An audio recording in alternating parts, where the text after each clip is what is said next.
This video is about embedded graphics. It's a simple guide for best practices. If you read the blog post and you're coming to this video from that post, then you'll know what I'm talking about. What I want to do here is just illustrate what was in there. So first off, I want to describe what is an embedded graphic. I like to lay out my screen sizes in my graphic library, graphic toolbox, at the same size that I would have inside my InTouch window. So first I want to just lay out that real quick. For example, I have a rectangle that's 1024 by 768 graphic on my screen graphic, and then I just can drop objects on that. But this graphic right here is going to be embedded within my InTouch View app. So if I go to my InTouch View app and just open up the View app itself, okay, we'll see that as it opens, I'm going to open this screen, take a look at it. All right, what you have here is a window inside InTouch that is 1024 by 768. And it is the actual graphic screen 3. So I've embedded the symbol screen 3 into my View app template. So we go back to the View app template and we see there's screen 3. That is, I don't have to do anything else inside the View app itself. I do everything from inside the IDE on this graphic. Okay, that's an example of an embedded graphic that's embedded from the graphic toolbox into the View app. And that's not the focus of the discussion I'm going to have now. So let's talk about what is an embedded graphic from the inside the IDE.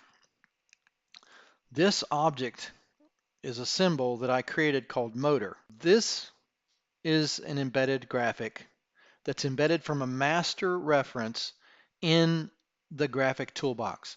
It's this symbol right here, the motor symbol, and it's embedded into this symbol directly from there. In other words, let me explain that. So I'm going to delete this and go here to this embed graphic symbol right here. And I'm going to click that, and now I can browse around inside and find my screens and symbols. All right, so symbols, here's my motor. I'm going to click it, hit OK, and drop it. All right, so now if you'll notice, at the symbol reference level in the properties window, it says symbol : motor.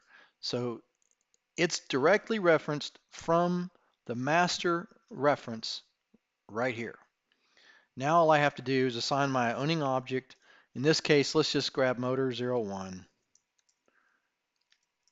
Okay, and there is a properly referenced embedded symbol that's been dropped directly from the master template. That's my first do then of the do's and don'ts is create your master graphic symbols and embed them from master area to reduce the number of touch points.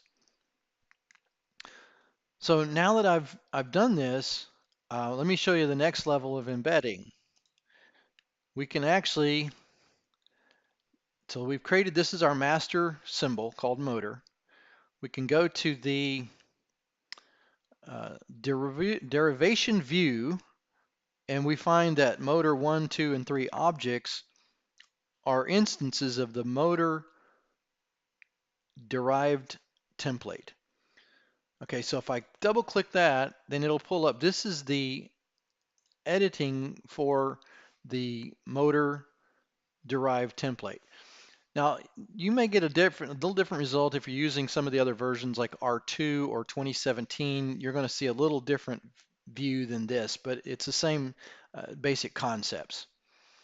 So here, I believe in 2017, this says symbols, but we're going to go to the graphics. We're going to create a new one. We're going to call it motor. We're going to double click it to get inside the editor. And now I could actually start recreating a motor symbol right here. But that's what I'm saying is don't do that. Because if you do that, I've created one. Now that essentially says you're going to create a symbol for every single template you have. And you're going to wind up with these guys all over the place. But if you just will do this, which is you embed the same symbol, it's the same symbol from the master, just embed it here, okay? And now, when I've saved it, any change I make here to the master graphic symbol is going to automatically get pushed down into that motor template. All right, so now when I go to screen, okay, so that gives me now a couple of ways. So you saw how I just went here and I browsed to the screen symbols, the symbols, and just dropped it from here. I can also, now that I've embedded it, go to the object browser, go to the object, and the same thing is there. Okay, now let's take a look at these closely. So again, in the first one that we dropped or instantiated directly from the master reference library says symbol colon motor. Okay, and we assigned the owning object motor 001. Now this one, if you'll notice, it says symbol colon motor underscore 001 dot motor. That tells me that this is now a direct embed which automatically gets the referencing. So that's one of the advantages of using that technique, is that you don't have to try to figure out what the reference is. When you drop it, it's already there. So now the disadvantage though, let's just say I want to duplicate this guy. So I'm going to duplicate him and I'm going to assign him to, but see, it came in as motor 1, but I don't want motor 1, I want motor 2. All right, and now I'm going to do the same thing. See how easy this is. Oh yeah, I'm just going to add a couple more motors. And now this one's going to be, we'll make this one motor 3. So now I got 1, 2, 3. Okay, so that was easy, right? Okay, now let me show you the downfall of doing that way. All right, so we've done that. And let's push out our view app. So I'm going to deploy the view app, and we'll go take a look and see what it looks like in the viewer. All right, there you go. So we got motor 1, 2, and 3. Everything is correct. They're all referenced properly, no problem, right? Okay, but now let's go. Let me show you what happens. Let's just say, for instance, that something happened down here on that object. And let's just say that for some reason I decided, oh, we're going to get rid of that graphic down there. You know, just whatever. Don't really know why, but I'm going to do it. And so I do that. All right. Now when we go up here, see, we're going to get these, which is kind of nasty. Now, but look, if I had embedded it from the top, you know, that doesn't happen. Okay, so that's the problem with duplicating off of the same template. Now, let me show you what the same thing had happened if I had instanced from each individual one. Okay, so let's go put that back in there. And let's go graphic, motor.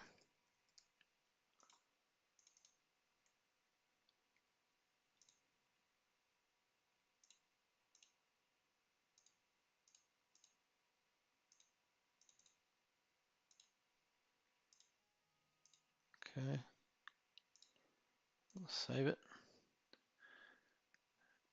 And that should clear up our reference problem. All right, there we're back. All right, so let's do something real quick. So now you saw that what we did was we just duplicated off that first one. So this one actually was motor 01. Okay, so now we're going to do it the correct way. Instead of just duplicating off of this one, we're going to actually go here and we're going to browse to the motor 2 and grab his. Browse to the motor 3.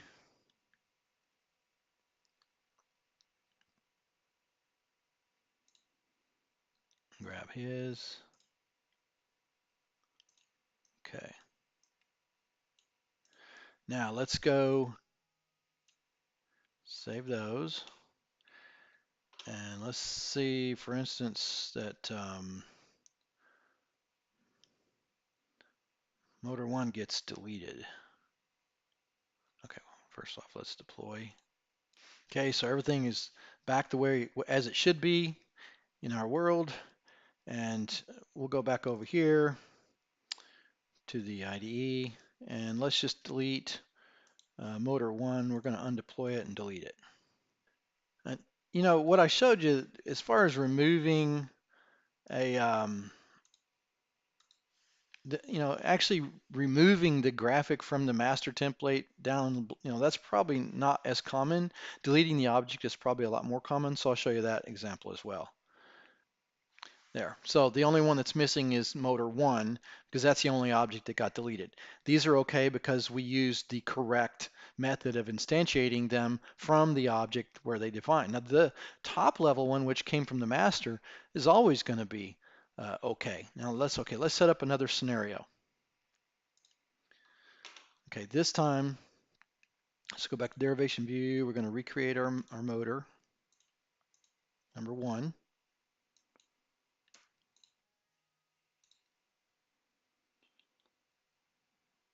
Okay.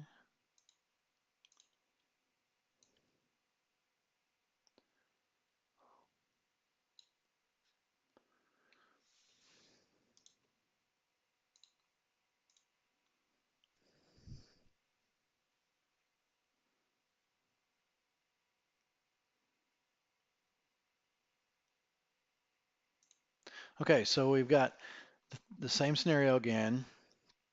Everybody's happy. Now this time I'm going just for grins. Okay, so we know this one was dropped from here. So let's do that and let's duplicate this guy. Now this one, it's okay to duplicate it because guess what? Whenever the underlying graphic gets deleted, the underlying object gets deleted, it doesn't really care. It's immune to losing its reference. So now this one, okay, so let's get there. I'm going to set up this third scenario. So remember this one was symbol motor 001 motor. We're going to duplicate it. So now all of these are motor 1, but we're going to make this one 2, make this one 3. Make sure this one is 2. Okay, so let's save that. We'll do a deploy. I'll go back to take a look at our viewer. Okay, so here we see motor 1, motor 1, motor 2, motor 2, motor 3, motor 3, and everybody's happy. That's what they do. Now, let's just say this is the really the worst scenario that might happen is object 1, for whatever reason, that motor is taken offline, it's gotten rid of, it's blown up. We completely remove it from the scenario. We said we don't have a motor 1 anymore, so we're going to delete that object and we're just going to undeploy and we're just going to delete that object. So we don't have a motor 1 anymore. All right, so now we're all fat and happy. We're going to do a deploy. We're going to go out and look at our view app. Bam. All right, this is what I wanted to show you as a don't and why you don't want to do this. Because now you only got rid of one motor. But 2 and 3 are also now unavailable as graphics because they were embedded, they were duplicated from the embedded 1. So that's a don't. That's a big don't. Okay, so let's go back and review then. Say, all right, you want to create master symbols in a master common reference area. In this case, our master symbol is motor. Okay, I can even rename this thing. Let's call it master symbols, just so we know, what we're talking about here. So there's master symbols. And actually, the best way to do this is probably just to, you can actually just duplicate right off of the master just by going to this graphic toolbox browser, looking at master symbols. Boom, there he is. And now I can assign. It doesn't have a reference, so you have to figure out which reference is. But whatever you put in here, there's nothing that's going to be deleted underlying it that's going to cause you problems down the road. All right, so there. The second one, all right, then, so we don't want to create uh, instances down in the, okay, it's going to say no because that object doesn't exist anymore. All right, so what it's telling me here, I have a little exclamation mark here which says, if I want to find out, I can go to properties and errors and warnings. Could not resolve reference. motor001 tag name and attribute because it doesn't exist anymore because I deleted it. So as long as I leave that motor1 reference graphic on there, it's going to continue to give me that warning. So the other thing I said was you can actually go down into the template, the individual object templates, and you can create the graphics down there from scratch if you want to. Let's call this test, and I can come in here and I can, I can start doing animations and, all this. It's the same editor, so everything is available. I could build the symbol right here if I wanted to. For instance, let me do this real quick. So if I go up here to my motor and just copy and paste it, and then go down into my template, paste, boom. All right, it'll let me do it. Okay, but I'm going to say that's not a good idea because now any change that I want to make, that's where I have to go make the change. Whereas in the motor, master motor, I can make the change one place, one time, and I'm done.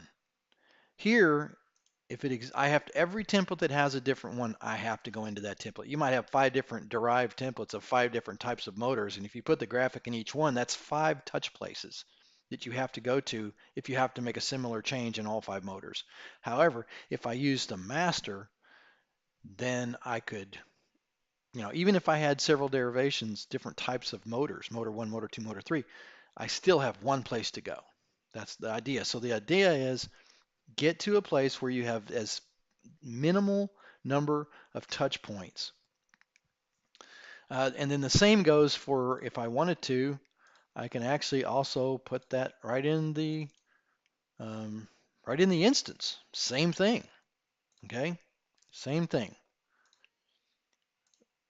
But I would say, well, I already had a name, so I would say don't do that. And this is a never put graphics in instances. It's just bad form. Um, you really need to just leave those guys in at the very most. If you're going to embed them, always embed them in the template. Never embed them in the instance.